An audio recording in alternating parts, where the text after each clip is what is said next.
नमस्कार मंडळी, आजच्या या भागात तुम्हा सर्वांचं मनापासून स्वागत। आज मी जी कविता तुमच्यासमोर सादर करते त्या कवितेचं शीर्षक आहे बालमित्रास। ही कविता आहे ज्येष्ठ कवी विनायक महादेव कुलकर्णी यांची। पहाटवारा, कमळवेल, अश्विनी असे अनेक त्यांचे कविता संग्रह प्रसिद्ध झालेले आहेत। सुबोध शैलीत कौटुंबिक विषयांवर काव्य लिहिणारे कवी म्हणजे श्रीयुत वि म कुलकर्णी। बालमित्रास ही कविता अश्विनी या संग्रहातनं घेतलेली आहे। कवी शहरात राहायला गेल्यावर त्यांना खेड्यातील बालपणातल्या आठवणी येतात आणि शहरी जीवन आणि ग्रामीण जीवन यातील भेद तीव्रपणे जाणवतो आणि याचंच वर्णन या कवितेत केलेलं आहे आणि त्या बालमित्राला उद्देशून ही कविता लिहिलेली आहे। ऐकूया बालमित्रास ही कविता। आठवतेना ओढ्या काठी अपुल्या घरची गाय घेऊनी धावत होतो। आठवतेना ओढ्या काठी अपुल्या घरची गाय घेऊनी धावत होतो। चरावयाला सोडून या तिज पारंब्यावर लोंबत होतो। आठवतेना आठवतेना डोहामधले स्वैर डुंबणे, अंगावरचे ओले कपडे अंगावरती तसेच सुकणे, सुकता कपडे पुन्हा पोहणे। आठवतेना आठवतेना करवंदाचा चीक बिलगता, बोटे आपुली बसली चिकटून अन कैऱ्यांच्या दिवसांमध्ये हात कातडी गेली सोलून। आठवतेना आठवतेना हातामध्ये हात घालूनी अर्धा डोंगर गेलो चढूनी, वर्गामधल्या गोष्टी बोलत वर्गामधल्या गोष्टी बोलत उन्हात फिरलो शेतामधून।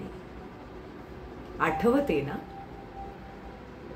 मला तरी नित आठवते गा, आठवते ते फुलते जीवन।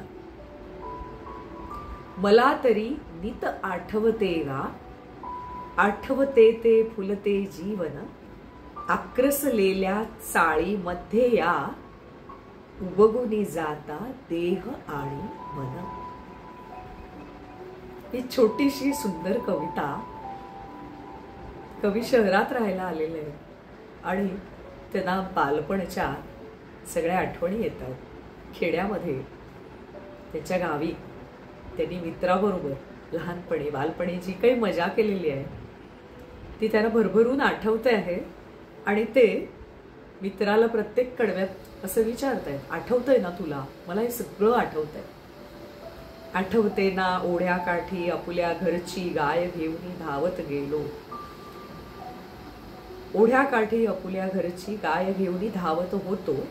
चरावयाला सोडून या तिज पारंब्यांवर लोंबत होतो। म्हणजे गायींना चरायला घेऊन जायचो, गायींना सोडून घेऊन आपण पारंब्यावर खेळायचो।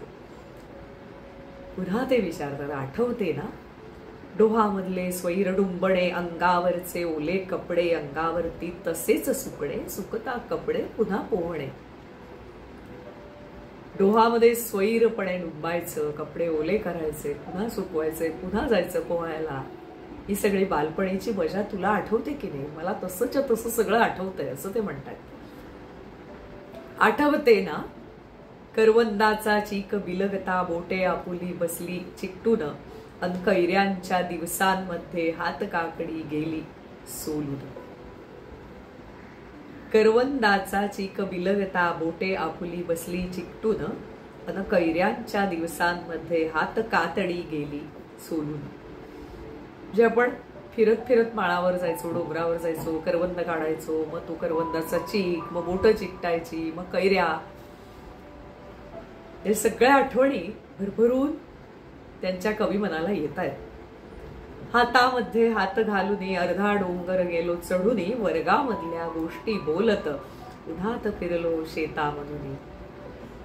डोंगरावर चढायचं, शाळेतल्या गप्पा मारायच्या, शेतात फिरायचं, उन्हात फिरायचं, या सगळ्या गोष्टी, हे बालपणचं बागडणं त्यांना इथे शहरात आल्यावर तीव्रपणे आठवतंय.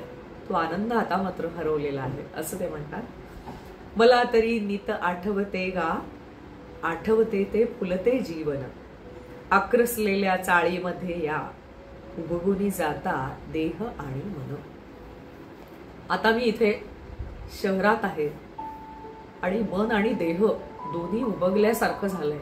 तो आनंद हरवलाय, ते बालपण हरवलंय. ही कवी मनाची खंत या छोट्याशा पण सुंदर कवितेमध्ये श्रीयुत भीम कुलकर्णी यांनी मांडलेली आहे. आशा करते तुम्हाला सुद्धा ही कविता आवडली असेल. खूप खूप धन्यवाद. व्हिडिओला लाईक शेअर नक्की करा आणि चॅनलला सबस्क्राईब करा. पुन्हा भेटू लवकरच एका नवीन कवितेसह. तोपर्यंत नमस्कार.